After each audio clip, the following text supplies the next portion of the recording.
Alright, mga ka-allotment, naghukay po tayo ng pagtataniman ng ating punla ng patatas.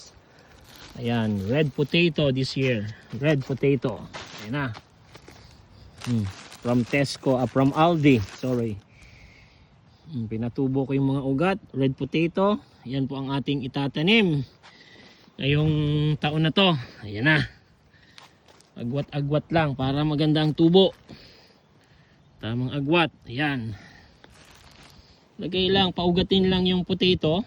And then, pag may ugat-ugat na, yun, pwede itanim. Mas maganda bumili ng ganitong pakete. Isang pakete, 1 kilo. Marami siyang potato.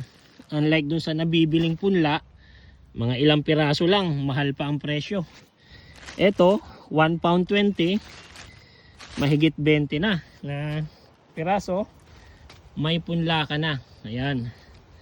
Red potato yan. Red potato from Britain. British red potato. Good luck sa ating taon. Ngayong taon sa atin. Mga nagtatanim. Ayan. Salamat. Update natin pagka umusbong na siya. Tatabunan natin yan. Tapos mag-uusbong yan. Dahil magsa-summer na. 2 months pwede na sigurong umani yan. Sige po, maraming salamat.